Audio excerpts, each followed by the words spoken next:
She didn't expect it. Not here. Not now. Not after all this time.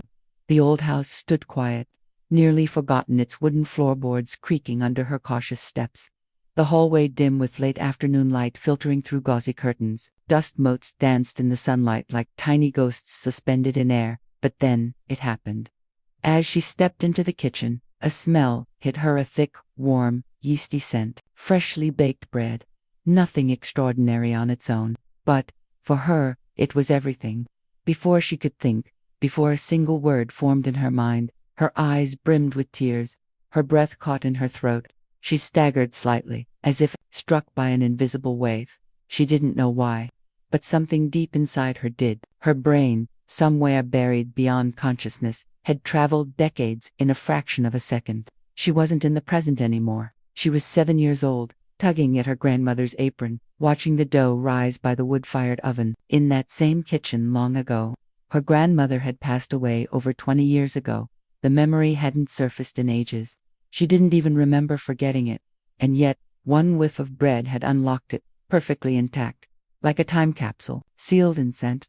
Why does this happen? Why can a single smell reach into the past so powerfully, more vividly, more emotionally, and more instantly than a photograph, a voice recording, or even a familiar face?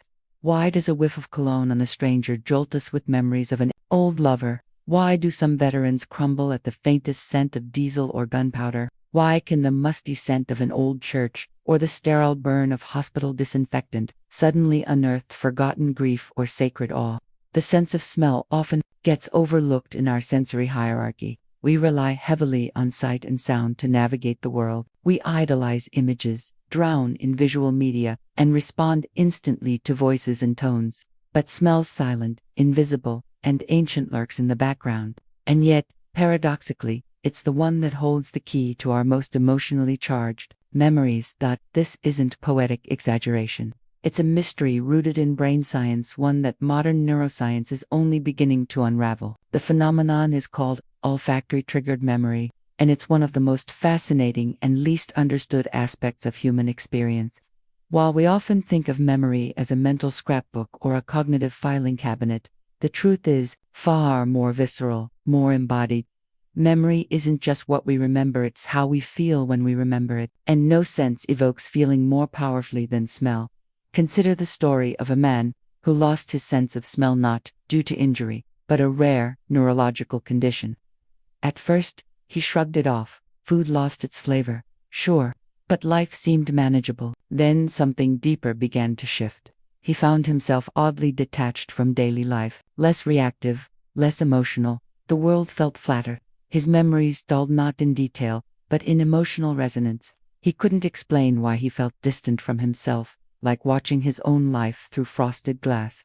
Only later did researchers begin to link anosmia, loss of smell, with emotional blunting and even depression. Without scent, the emotional tether to memory weakened. Smell wasn't just a luxury, it was part of how he felt fully human. That might sound dramatic until we look at what's happening inside the brain.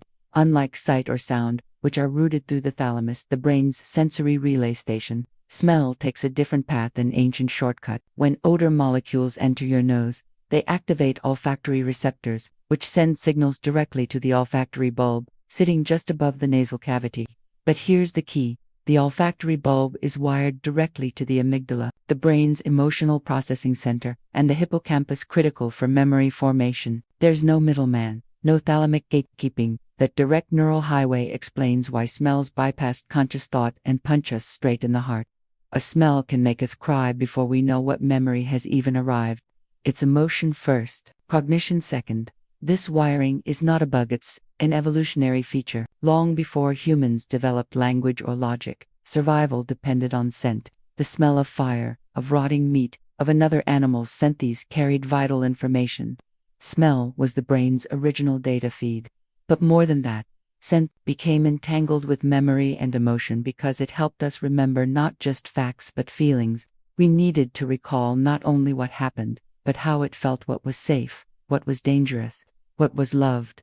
Modern studies support this. In one experiment, researchers exposed participants to a specific odor while they viewed emotionally neutral images. Later, When shown the same images again this time, without the odor, those who had originally smelled the scent showed significantly stronger emotional and memory responses. The smell had silently attached an emotional charge to otherwise unmemorable visuals. It was like tagging a file in the brain with an invisible marker. This matters. Don't forget, real-world examples abound. A war veteran smells diesel exhaust while filling up his car and collapses in panic. His conscious mind knows he's safe, but his amygdala doesn't. To his brain, that smell means danger, death, Iraq. No words can talk it down. In another case, a woman grieving her mother finds a half-empty bottle of perfume in a drawer. She opens it and weeps uncontrollably. The scent carries her back to a time when her mother was alive, brushing her hair, humming softly. No photograph could ever have done that. Even happiness, healing, and love can be transported this way. New mothers often report feeling unexpectedly comforted by the smell of baby lotion years after their child has grown. For some, the smell of jasmine or wet soil might invoke first love or monsoon memories. For others, the smell of sunblock might bring back long-forgotten summers at the beach. These aren't abstract ideas, they're living memories, relived through the nose. So why don't we talk about this more? Why is smell so understudied, underrepresented, even ignored? Partly, it's because it's hard to measure. You can scan the visual cortex or the auditory system with ease, but smell is more diffuse, subjective, and culturally nuanced. It doesn't lend itself to tidy graphs, and yet, if we want to understand the full spectrum of human memory and emotion, we must take it seriously. Smell is a backdoor into the brain's emotional core and, perhaps even a key to healing trauma. Imagine the implications. What if we could harness scent therapeutically? What if certain smells could be used to access and gently reprocess traumatic memories? Some researchers are already exploring this. In the field of PTSD treatment, scent-based exposure therapy is gaining ground. Controlled re-exposure to triggering smells in safe, supportive contexts can help the brain rewrite fear responses. Scent can be a bridge between past and present, trauma and healing. Others are looking into how scent might aid in grief therapy. Smells from a deceased loved one, clothing, perfume, home fragrances can be integrated into rituals of remembrance, allowing mourners to access emotions they struggle to express. In dementia care, scent-based memory boxes are being used to trigger autobiographical memories. In patients with Alzheimer's, a whiff of shaving cream, leather, or lavender can unlock names, places, and stories thought long gone. This raises deeper philosophical questions. Are we more olfactory than we realize? Have we lost touch with an ancient sensory wisdom in a world flooded with screens and noise? Could rediscovering our connection to scent help us feel more grounded, more whole, more emotionally alive? Perhaps our noses remember what our minds forget. Perhaps smell is not just memory's messenger, but its guardian. In this documentary, we'll journey into the science of scent, from the chemical signals in the air to the emotional thunderclaps they ignite. We'll meet neuroscientists, therapists, trauma survivors, perfumers, and memory researchers. We'll dive into strange experiments and ancient rituals. We'll explore how scent shapes culture, identity, and healing. And we'll ask, what does it mean that the most fleeting of senses might be the one that remembers best? Because that's the paradox at the heart of this story. Smell is invisible, intangible. You can't hold it. You can't record it. And yet, it holds us. It records us. It tethers us to people we've lost, two versions of ourselves we thought had vanished, two places that no longer exist. It's the ghost in the air, the map in our minds, the thread in our emotional fabric. And once we understand its power, we may begin to see memory and ourselves in a new, more fragrant light. Long before humans could write, before alphabets and scrolls and sacred books, there was scent. It wafted from the earth, rose with the smoke of fire, hung in the folds of skin and cloth. And even in those ancient times, perhaps especially then, humans understood that smell was not just a sensory event. It was spiritual, emotional, symbolic, a messenger between worlds. Travel back to ancient Egypt, where the act of smelling was woven into the very fabric of mourning and transcendence. The dead were wrapped in linen infused with myrrh and frankincense, not just to preserve the body, but to guide the soul. Perfumes were offered to gods, not merely to please them, but to invoke specific emotional states: calm, reverence, joy, or fear. Scents weren't superficial, they were psychological tools, coded into spiritual language. The famous kifi, a sacred Egyptian incense made of over a dozen ingredients including honey, wine, cinnamon, and juniper, wasn't just burned, it was breathed into the consciousness of the priests. It altered mood, it induced memory, it softened grief. The Egyptians understood something that modern neuroscience is only now proving, that scent speaks directly to the emotional core of our being.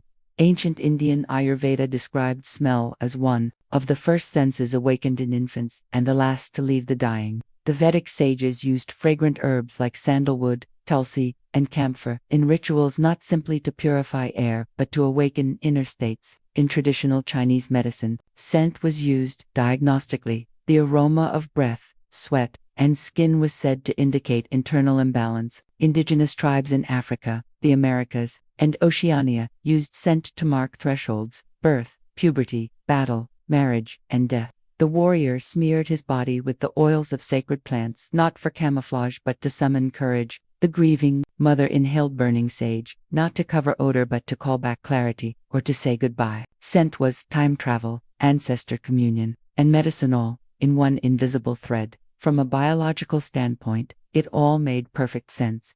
While early humans may not have known about neurons or the olfactory bulb, they knew that smell mattered. Smell could signal safety or threat. The scent of smoke meant fire. The putrid stench of rot warned of disease. The unfamiliar musk of another tribe could mean danger. In a world without refrigerators or expiration dates, the nose was the body's first defense system, detecting spoiled meat, tainted water, or poisonous plants. And in a world without spoken language, scent became communication. Mothers knew their babies by smell. Mates were chosen unconsciously by pheromonal signals, chemical whispers in the air that spoke of genetic compatibility and immune strength. This isn't just poetic instinct, it's hardwired evolution. In fact, some of the most primal structures in our brain evolved directly from olfactory tissue. The limbic system, the part of the brain responsible for emotion, memory, and instinct, alongside the olfactory cortex. In early vertebrates, smell was the dominant sense, guiding survival decisions, second by second. The amygdala, now famous for processing fear and emotional memory, was once entirely embedded in the olfactory system. To feel and to smell were once one and the same. This deep ancestry explains why the modern human brain still treats scent with such urgency. Despite our reliance on sight and sound in the modern world, our brains remain hardwired to prioritize smell when it comes to emotion and memory. When we smell something, our brains are essentially time traveling back to a time when scent was life or death. That's why the reactions are so fast, so intense, so deeply rooted. This evolutionary legacy continues to shape our modern lives in ways we barely notice. Why does the smell of smoke still trigger panic? Why do certain body odors repulse us instinctively, while others feel intimate? Why do we gravitate to the new car smell, or freshly cut grass, or baking cookies, not for what they are, but for what they awaken in us? These reactions are not arbitrary. They are echoes of ancient codes, buried deep in our sensory wiring. Scent is our oldest emotional language, and, unlike spoken tongues, it hasn't evolved much. It's still raw, still unedited, still potent. That brings us to the paradox of modernity. As we became more advanced, we began to ignore smell. The visual age of printing, photography, and screens has slowly dulled our attention to the olfactory world. Cities drown out smells with pollution. Buildings filter air into scentless sterility. Our obsession with deodorization, scent-neutralizing sprays, and artificial fragrances has sterilized the most primal of our senses. But the sense hasn't gone away. It still lurks, activated unexpectedly, hijacking our minds when we least expect it, and when it does, it reminds us, sometimes beautifully, sometimes painfully, that it still holds dominion over our emotional core. That's not nostalgia. That's neurology. It's biology reaching back to its roots. Some researchers even argue that our modern emotional struggles, our disconnection, our rising anxiety, our sense of numbness may be related in part to this sensory suppression. We no longer live in scent-rich environments. We've lost the olfactory rituals that once helped us mark transitions, process grief, and reconnect with our bodies. Where ancient cultures burned incense to open the heart, we now spray air fresheners to hide discomfort. Where ancestors used scented oils to soothe the soul, we now rely on pharmaceuticals. This isn't to romanticize the past but to raise a question. What have we lost when we stopped smelling our world? And it's not just a philosophical question. It's increasingly a medical one. Studies now show that diminished sense of smell, anosmia or hyposmia, is correlated with depression, loneliness, and even early markers of neurodegenerative disease. The inability to smell is not just sensory loss, it's emotional and cognitive erosion. That's why the return of interest in scent science is so important. As we look back at the ancient understanding of scent as an emotional tool, we're beginning to see its relevance again, not just as a curiosity, but as a potential path to healing, connection, and mental wealth. So the next time a smell floods your mind with forgotten memories, or stirs feelings you can't name, remember, it's not just nostalgia or chance, it's evolution in action. It's the ancient design of your brain reasserting itself in a world that has tried to ignore it. And in that moment, you're not just smelling, you're remembering what it means to feel. It began, as many revolutions do, not in a lab, but in literature. In a quiet passage from Marcel Proust's In Search of Lost Time, a narrator dips a madeleine, a small, shell-shaped French cake, into a cup of lime blossom tea. The moment the flavor touches his tongue, something extraordinary happens. Time collapses, memory erupts, and suddenly, involuntarily, he is transported back to his childhood in Combré. 2 Sundays spent at his aunt's house, to a life long forgotten. But it wasn't a photo that sparked it. Not a diary entry, not a story. It was taste and smell, a combined sensory event that bypassed logic, memory effort, or mental strain. And it wasn't just a memory, it was an emotional resurrection, a vivid, immersive recollection wrapped in a cascade of feelings, so powerful it left him stunned. This moment would become one of the most referenced scenes in literary and psychological history. Later dubbed the Proust phenomenon, a term that describes how sensory experiences, particularly scent, can involuntarily summon detailed autobiographical memories with startling clarity and emotional force. For decades, this literary insight was anecdotal, beautiful, but untested. Then, science caught up. A breakthrough came from a series of studies in the early 2000s, particularly those led by researchers at the University of Toronto. Neuroscientist Rachel Hers and her team set out to explore a simple but profound question. Do smell-evoked memories differ from those triggered by sight or sound? The results, published in peer-reviewed journals, were astonishing. Not only did smell-induced memories tend to be older, stretching further back in time, but they were also more emotionally intense, more vivid, and more likely to be re-experienced from a first-person perspective. The participants didn't just remember events, they relived them. The scent acted like a neural key, unlocking memories sealed away behind the walls of conscious recall. But why? Why did smells have this unique power when other senses, like sight or hearing, arguably more prominent in our modern sensory diet, did not? The answer, it turned out, lay in the anatomy of the brain. As noted in earlier chapters, the olfactory system is the only sensory modality with a direct, one-synapse connection to the limbic system, particularly the amygdala and hippocampus, regions essential for emotion and memory. All other senses must pass through the thalamus, the brain's information editor that filters and contextualizes data before it's fully perceived. Smell, however, skips the line. It bypasses the thalamus altogether, heading straight to the emotional control room. It's as if scent arrives at the brain without knocking, bursting into memory and mood systems raw, unfiltered, and overwhelming. This helps explain why smell can provoke not just memories, but emotional time travel. It's why the whiff of chalk dust can bring a teacher back to her first classroom, or the scent of a specific cologne can make someone feel the heartbreak of a lost love as if it happened yesterday. The scent doesn't describe the awakens it, complete with emotional coloring, physical sensations, and even bodily responses like goosebumps, tears, or racing heartbeats. The body remembers, too. But this discovery brought with it a haunting possibility. If scent can unlock memory, can it also be used to shape it? Can we use smells to heal trauma, to help the brain reprocess painful memories and overwrite fear? This, in many ways, was the hopeful side of the research. Clinical therapists began experimenting with scent-anchored exposure therapy for PTSD. For example, a combat veteran might be gently reintroduced to the smell of diesel in a safe environment, paired with relaxation techniques to teach the brain that the smell no longer equals danger. In trauma survivors, who often develop emotional amnesia, scents have been used to reaccess dissociated memories. In dementia care, familiar home scents like baking, soil, old books, or aftershave are being used to help Alzheimer's patients regain fragments of identity and family connection.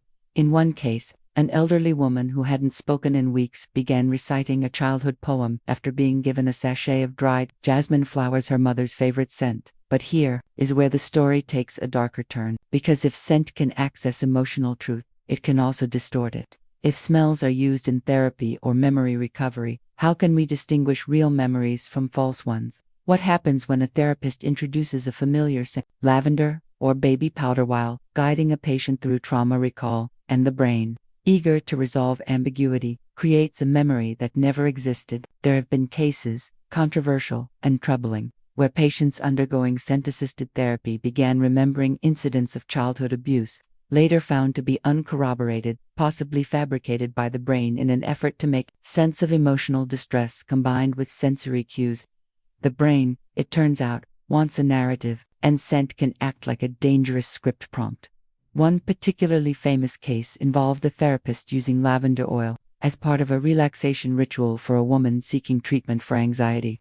After several sessions, the patient began to experience powerful, traumatic memories linked to that smell. She claimed the scent reminded her of a blanket used during instances of abuse. The therapist, initially convinced she had unearthed a repressed memory, guided the woman through months of therapy focused on healing that past, but a family investigation found no supporting evidence. No one else in the household remembered any lavender-scented blankets. Over time, inconsistencies in the woman's memory raised new doubts. Had the trauma truly happened, or had the brain, triggered by the scent and primed by suggestion, manufactured a memory that felt real? This ethical dilemma has shaken parts of the psychotherapeutic community. On one hand, scent is undeniably a powerful therapeutic tool. It can help trauma survivors reconnect with parts of themselves long buried. It can bypass defenses, reach the emotional core, and open the door to healing. But it can also bypass critical thinking, distort timelines, and blur the line between reality and reconstruction. The emotional intensity of scent-evoked memory makes it feel more truthful. But emotional vividness is not always a reliable marker of factual accuracy. This brings us to a profound philosophical and scientific question. If a memory feels real, but was built by the brain through scent and suggestion, is it still part of the truth? Can we trust our own minds when smell is involved? Or is scent so ancient, so powerful, capable of rewriting memory as much as retrieving it? In neuroscience, this is called reconsolidation, the idea that every time we remember something, we subtly alter it. The act of remembering is not passive retrieval, it's active reconstruction. And if we introduce a new scent during that process, we might not just recall a memory, we might reshape it, for better or for worse. So now, we stand at a crossroads. The Proust phenomenon is no longer a poetic quirk, it's a neural mechanism with real-world applications and consequences. We know that smell can summon memory with more intensity than any other sense. We know that this can heal but also harm. We know that in the right hands, it can be a doorway to emotional recovery. And in the wrong ones, it can be a manipulative tool to implant doubt, create confusion, or alter perception. As scent therapy becomes more popular, especially in experimental trauma work, dementia care, and even virtual reality therapy, the need for ethical guidelines becomes urgent. Because here's the thing: memories shape our identity. They tell us who we are, what we've survived, who we've loved and lost. If those memories can be rewritten not through malice, but through smell, then we must ask, where does memory end and imagination begin? And how do we protect the truth when the line between feeling and fact is blurred by something as invisible as a scent? These are not just scientific questions, they are moral ones, personal ones. They affect survivors, caregivers, doctors, and ordinary people who find themselves weeping at the scent of something they don't understand. We need to learn not just how scent works, but how it moves us, how it can guide us through pain, and how, if mishandled, it might mislead us into believing things we never lived. And yet, despite the risks, the potential remains extraordinary. If handled with care, scent may become one of the most profound tools in modern psychology, a gentle way to help people touch the past, process grief, resolve trauma, and retrieve joy. But like all powerful tools, it demands wisdom, restraint, and humility. Let me know when you're ready for the next 1500+ word paragraph in this section. It could continue with real-world applications of scent therapy, further ethical dilemmas, or dive deeper into reconsolidation science and its implications for memory distortion. Paragraph 1. Emotional and scientific complexity, memory manipulation, commercial scent, and the ethics of invisible influence. 1500+ words. What happens when the most primal sense smell is no longer just a passive passenger in our lives, but becomes a tool of intervention, a mechanism of persuasion, a weapon of manipulation? In recent years, research into the olfactory system has exploded beyond the bounds of neuroscience labs and therapy rooms. It has slipped into marketing agencies, political campaigns, national defense departments, even the design of theme parks and immersive entertainment. And as it does, the scientific curiosity surrounding scent's emotional power has turned into a growing unease. What does it mean that we can be moved to nostalgia, hunger, sadness, even compliance, not by logic or memory, but by a trace of invisible molecules in the air? This is not science fiction. It's happening now. And it's raising questions that not only challenge the boundaries of neuroscience, but shake the very notion of human agency. Start with the research. In quiet military labs, scent has become a new frontier of psychological engineering. Within DARPA, the U.S. Defense Advanced Research Projects Agency, experiments have been conducted exploring how olfactory triggers can modify behavior, recall emotion, or suppress traumatic responses in soldiers. One of the more publicized areas of interest is the use of scent in exposure therapy for PTSD. Imagine a war veteran, immobilized by panic at the smell of diesel or burning rubber, being repeatedly exposed to that scent in a controlled environment while performing calming actions. The goal: rewired the limbic system, retrain the amygdala, teach the brain that the scent no longer means imminent death. In theory, it's compassionate. In practice, it's a form of memory intervention, where emotional associations are being systematically reprogrammed. But beyond therapy, the slope gets steeper. According to some defense experts, there have been classified efforts to explore scent's potential in psychological operations, so-called PISPs. In the Cold War, the Soviets explored odorants that might induce fear, sexual arousal, or confusion when dispersed in crowds. In the modern era, DARPA has reportedly experimented with compounds that mimic scents of safety, smells that might calm populations in crisis zones or pacify hostile crowds. One hypothetical deployment: the strategic release of vanilla and cut grass aromas during tense urban protests. Why those? Because they're olfactory equivalents of nostalgia, reminding people subconsciously of home, Sunday mornings, and safe places. It's not about what the crowd thinks, it's about what they feel and how that feeling might shift behavior.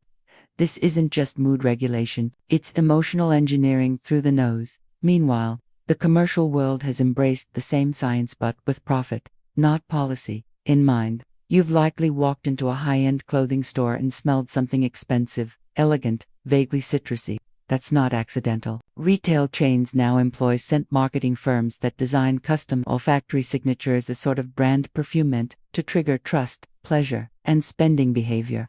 A famous case is Abercrombie & Fitch, which flooded their stores with their signature cologne to such an extent that customers could smell it 2 blocks away. The goal: create an emotional association between identity, youth, desire, and the brand. It worked. Sales soared. Customers began to say, "It just smells like Abercrombie," without realizing that the smell itself was the manipulative hook. What we're beginning to understand is that emotion is not just remembered by smell, it is encoded in it. Scent is a carrier of mood, a codebook of our psychological history. It explains why certain smells induce inexplicable calm or discomfort. It's not always about the memory itself. Sometimes, the body remembers even when the conscious mind does not. Scientists now believe that this mechanism might be leveraged to design personalized emotional interventions. Imagine perfumes that don't just smell pleasant, but are engineered to make you feel safe, or brave, or loved based on your unique olfactory history. What if trauma recovery began not with retelling a painful story, but with rebuilding the body's emotional code using scent. What if memory therapy, in the future, isn't about what you say, but what you smell? This potential carries enormous implications, not just for neuroscience, but for philosophy. We've long believed our identity is rooted in our thoughts, our choices, our conscious recollections. But what if so much of who we are is actually shaped by unconscious chemical imprints, the invisible molecules that shape our reactions, moods, and emotional patterns? The air around us is never empty. It is filled with signals, traces of people, places, experiences, long gone but still chemically present. And perhaps we are not only beings who remember through scent but beings who evolve through it. The act of inhaling becomes an act of becoming.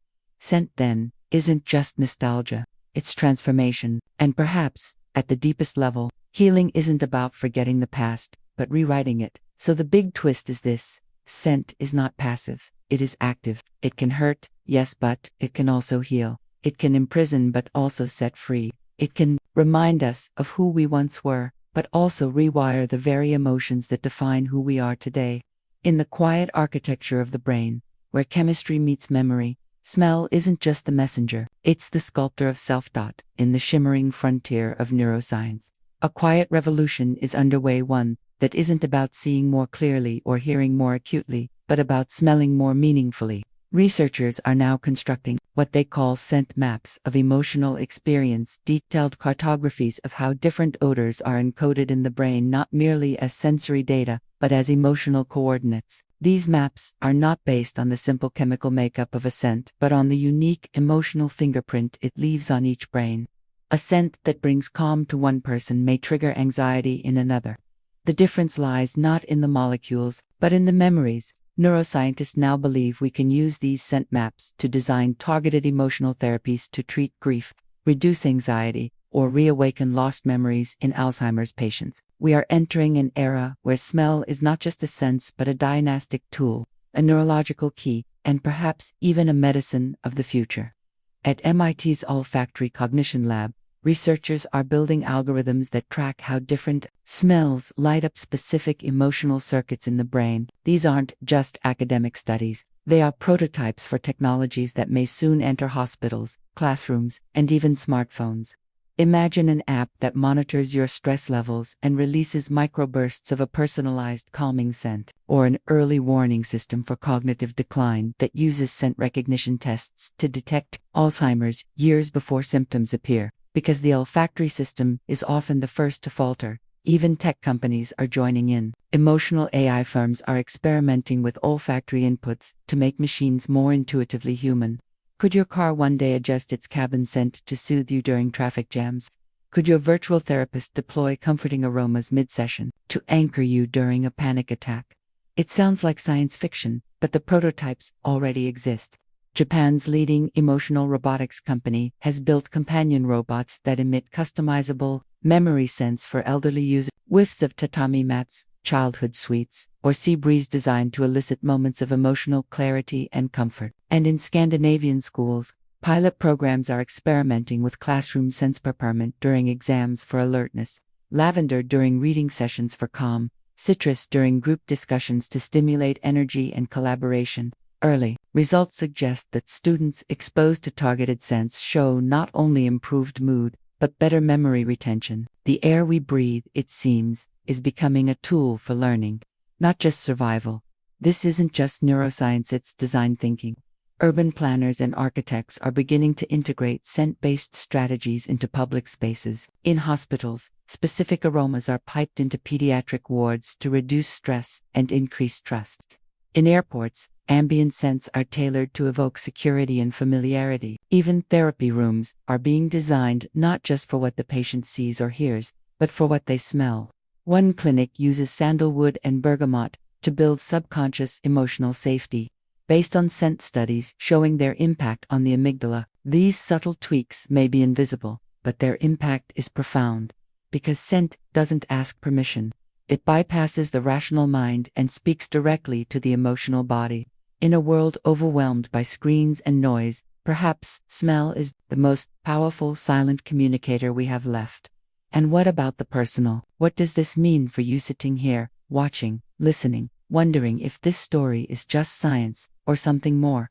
Take a moment, close your eyes, picture a smell from your childhood, not a generic one, but one uniquely yours.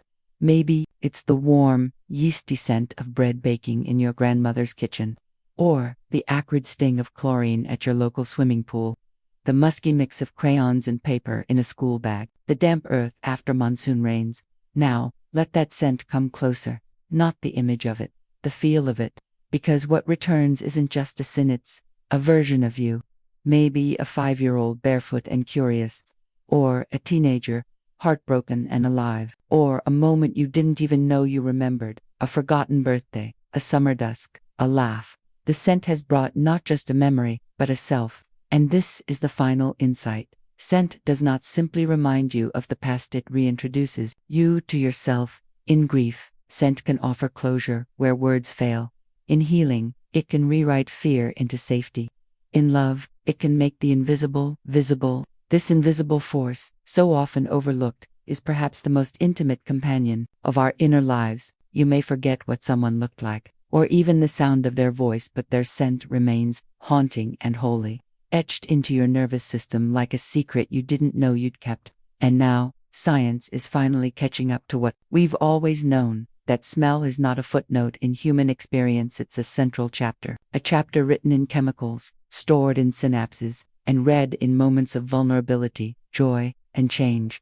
As we close this segment, one question lingers. If scent can hold so much memory, emotion, identity, what else are we breathing in that shapes us without our knowing? What stories float in the air around us, waiting to be remembered or rewritten? Perhaps healing is not always about searching farther or thinking harder. Sometimes, it's about inhaling deeply, openly, and letting the air tell us who we are. What if the most honest thing in the world isn't a word or a thought or even a look, but a scent? It doesn't lie. It doesn't edit itself for politeness or performance. It doesn't wait for permission to enter. A scent just is. It moves past our defenses like a ghost in daylight, bypasses language, slips under reason, and reaches a place in us where truth still breathes unguarded. In an age obsessed with control, curated lives, algorithmic attention, filtered memories, is an anomaly. It cannot be tamed, and it cannot be faked. You can close your eyes, you can shut your ears, but try not to smell something. It's impossible. That's what makes it terrifying and sacred, because in the breath of a single second, without asking, a scent can tear down years of forgetting. It can pull a name from the dark, crack open a sealed grief, summon joy so intense it buckles your knees. Why? Because smell doesn't just touch the brain, it becomes it. It maps directly onto the amygdala, the hippocampus, the limbic seat of memory and emotion. It is raw and unfiltered like emotional lightning, and perhaps that's why it has stayed hidden in plain sight for so long. We fear what we cannot narrate, but perhaps that fear is misplaced. Maybe scent is not a threat, but an invitation to remember. Yes, Bafta, also to feel, fully, fiercely, to feel what was too complicated for language, too early for photos, too holy for words. Think about it. We breathe in memories before we even know they exist. A newborn recognizes its mother not by sight or sound, but by scent. Before it ever forms a word, it has a scent map of love. We don't just carry memories in our minds. We wear them in our skin. We exhale them in our sweat.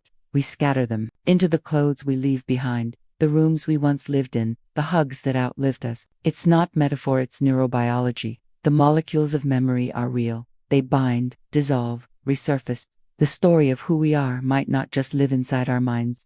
Maybe it's suspended in the air around us. And if that's true, then perhaps we've misunderstood the purpose of memory. We treat it as a private archive, stored away in cerebral vaults. But scent teaches us something else. Memory is relational. It's atmospheric. It's shared. Your scent lives in someone else's memory. Your laugh, your warmth, your heartbreak. Those things are embedded in someone else's nervous system, waiting for a trigger. A certain cologne on a stranger. The smell of your old shampoo in a thrift store. A whiff of rain on pavement.